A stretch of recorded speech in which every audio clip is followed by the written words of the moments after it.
once you have the wiring harness merged, you can start putting in the accessories. You want to start with the heater core, which is a big pain to get the lines through the firewall because of the thicker wiring harness.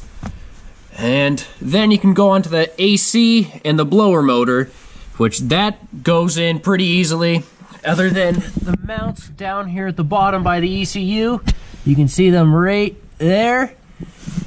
I couldn't actually get those to line up because of these thick wires right here.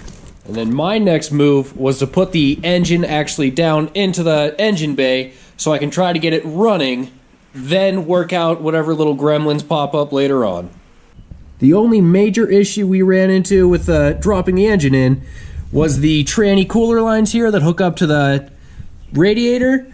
Normally they run along the bottom of the EJ engine, but with the H6, it's actually too tight with the exhaust and the subframe that I just ran it in between the frame and the valve cover. Once again, kind of a tight fit. Just to give you an idea of how tight of a fit it is, here's the valve cover. You can see it starts maybe an inch at the back, comes up to 2 inches at the front, and then the timing chain case gets real close. It's even closer on the other side. You can see it's almost touching there. Another issue that I've come across is the radiator fans are just too thick to fit down in the spot with the Forester. So I think I'm going to buy some slimmer radiator fans and see if that'll work. And also the coolant overflow tank is going to have to be relocated because there's no way it's going to fit up front here. So the main things you need to modify to run this engine in a Forester is the radiator with the fans and the power steering lines. I got these from the donor car because the Forester or original's power steering lines, the banjo bolt doesn't line up. So I tried to kind of rig it up, but then I didn't like how that was going to turn out, so I just took these off the donor car, and now I'm going to switch them down there on the rack. Seems like they'll fit. And the things that you'll need to start the car are the fuel pump that's wired in down there. It's one of the plugs that runs to the back. I don't remember now. It's been about a week. And the ignition wires need to be hooked up. Don't mind these random wires that come off. That's from a old remote start that I need to remove still. And then you need the main that's the gas relay, the fuel pump relay, and the main relay is over there, that brown connector right there. You need to have that plugged in and make sure everything's grounded.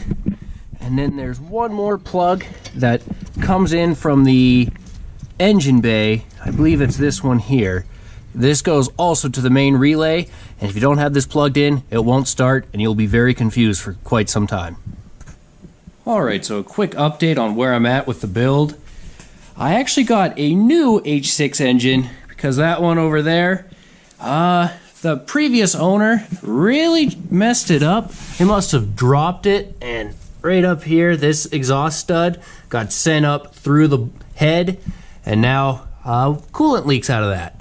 So yeah, I figured I couldn't trust it. Could have just got a new head, but then figured, hey, why not? Just get a brand new engine. It's JDM. Apparently only has 50,000 miles on it. And then some more things that I figured out. I deleted the AC pump since I'm not running it. I found some eBay fans. They're $30. They're slim fit, and they'll fit in front. And so far I have them wired up all good. They'll kick on just like the stock fans, and I have the other one sitting over there.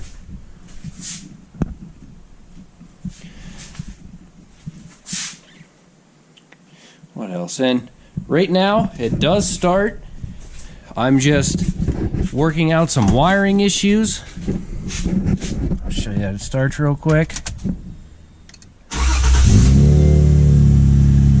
And just about everything works except for the rear passenger side window.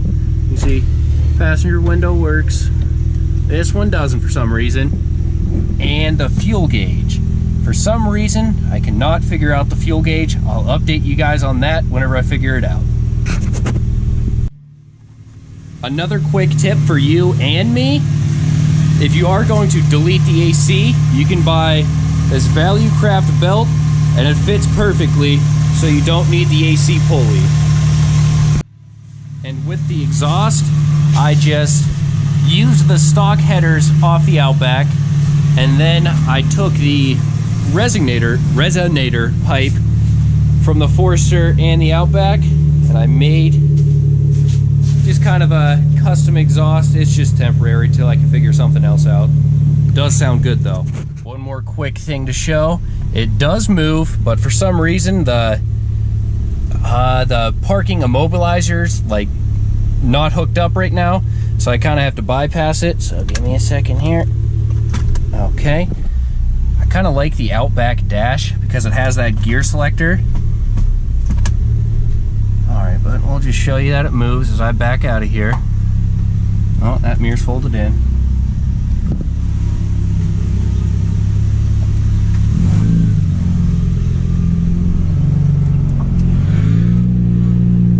I also need to bleed my power steering pump.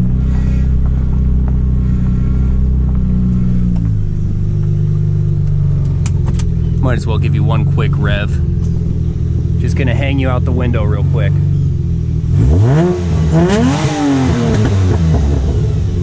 Sounds sick.